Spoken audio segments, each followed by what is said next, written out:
तो हेलो दोस्तों, मेरा नाम देवांग यादव है और स्वागत है आपका ब्रेन बूस्टर में। आज हम लोग ब्रेन के फैक्ट जानेंगे, किस तरह, स्वैग से। तो मैं आज आपको टोटल 3 फैक्ट्स बताऊंगा। तो चलिए पहले फैक्ट से शुरू करते हैं। तो मेरा पहला फैक्ट सन के ऊपर होगा। तो जो मेरा फैक्ट सन के ऊपर ये है कि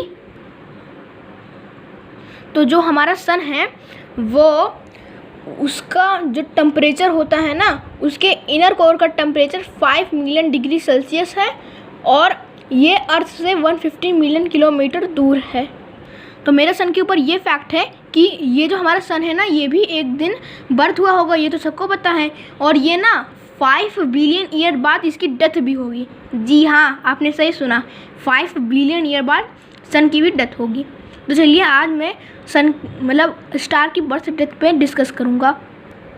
तो जब स्टार का बर्थ होने वाला होता है तब एकदम क्लाउड्स छा जाते हैं और एक फोम जैसे शेप में आ जाते हैं। और जब फोम जैसे शेप में वो आ जाते हैं ना, तो एक इतना प्रोट स्टार आ जाता है इनके बीचों बीच, और फिर प्रोट स्टार के किनारे स्पिनिंग डिस्क घूमने लगती है। कोई भी स्पिनिंग डिस्क जैसे घूमने लगती है, फिर वो उसके अंदर से ना गैस जट्स निकलने लगते हैं, जट्स ऑफ गैस। फिर वो स्टार शाइन करने लगता है और वो बॉर्न हो जाता है। फिर उसके प्लैनेट्स आते हैं और वो प्लैनेट्स उसका चक्कर लगाते हैं।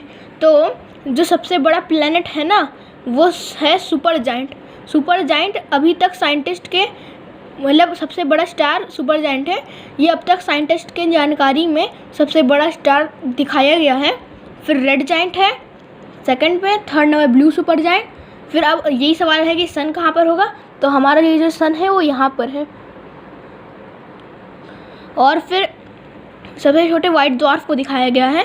तो जो ब्लू वाला है वो हॉटर होता है और जो वाइट ड्वार्फ होते हैं वो ब्लू और येलो वाला टेम्परेचर होता है। और जो वाइट ड्वार्फ होते हैं वो ब्लू और हॉटर और टेम्परेचर के बीचों बीच होते हैं।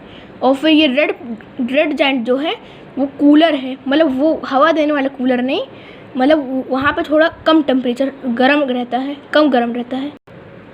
तो जो स्टार की डेथ होती है वो 4 स्टेज पे होती है। अगर वो स्टेज 1 से जाएगा तो वो स्मॉल स्टार से होते होते होते होते होते होते वो ब्लैक ड्वार्फ हो जाएगा। और अगर वो स्टेज 2 से गया तो वो रेड जायंट बन सकता है, और फिर रेड जायंट के बाद जाके वो ब्लैक ड्वार्फ बन जाएगा। लेकिन अगर स्टार स्टेज 3 से जाएगा, इसी स्टेज 3 में ही स्टेज 3 और 4 दोनों हैं, तो रेड सुपर जायंट बनकर न्यूट्रॉन स्टार या तो बनेगा या तो ब्लैक होल बनेगा। जी हाँ, या तो वो न्यूट्रॉन स्टार बनेगा या तो वो ब्लैक होल बनेगा। तो जो हमारा ये स्टार है वो 4 स्टेज पे जाके डेथ होता है। किसी दिन ये सन भी ऐसा ही होगा, पर उसकी अभी कोई संभावना नहीं है कि कौन से स्टेज में जाएगा। लेकिन इतना पता है कि 5 बिलियन ईयर्स बाद उसके डेथ होने की ज़्यादा संभावना है। तो मेरा फैक्ट नंबर 2 वीनस के ऊपर है। सोलर सिस्टम का सबसे हॉटेस्ट प्लैनेट, इसका टेम्परेचर लगभग 464 डिग्री सेल्सियस तक जाता है और इसको लावा लैंड भी कहा जाता है। और मेरा इसके ऊपर ये फैक्ट है कि यहाँ पे एसिड्स की रेन होती है। जी हाँ, एसिड्स की रेन।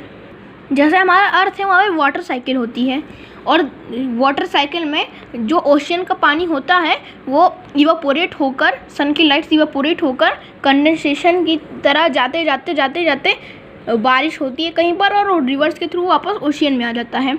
इसको वाटर साइकिल कहा जाता है।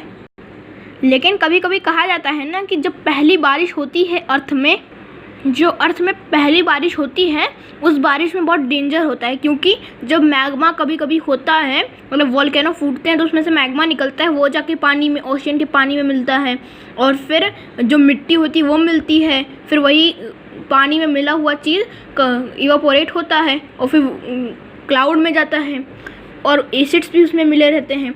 तो इसलिए लोग कहते हैं कि जब काफ़ी दिनों से बारिश नहीं हुई रहती है तो पहली बारिश में बाहर नहीं निकलना चाहिए, वरना इन्फेक्शंस हो सकते हैं। पर वीनस में ऐसा कुछ नहीं है, क्योंकि वहाँ पे कोई रहने वाले लोग भी नहीं है, और वहाँ पे ज़्यादा एसिड्स भी होते हैं, और साथ ही साथ यहाँ पे ज़्यादा वोल्केनो भी होते हैं, और यहाँ पे ज़्यादा धूप भी होती है। इसलिए ये हॉटेस्ट प्लैनेट भी है। इसलिए जब इसके क्लाउड्स होते हैं तो एसिड्स के बन जाते हैं, और जब ये बारिश होती है ना तो एसिड की होती है।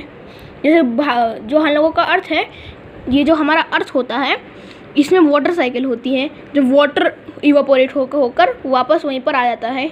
लेकिन इसमें जो होता है, इसमें एसिड्स इवापोरेट होते हैं। तो इस फैक्ट के लिए तुरंत हमारे चैनल को लाइक कर दीजिए। मेरे फैक्ट नंबर 3 है कि वॉल्केनो कैसे फूटते हैं। तो हमारा जो अर्थ का इनर कोर का टेम्परेचर है वो है 5400 डिग्री सेल्सियस, और ये बहुत गर्म होता है, बहुत ज़्यादा। तो कभी जैसे आप जानते होंगे कि कहीं पे बहुत बड़ी आग लगती है तो वहाँ पे कार्बन डाइऑक्साइड छोड़ी जाती है, पानी नहीं फेंके जाते हैं।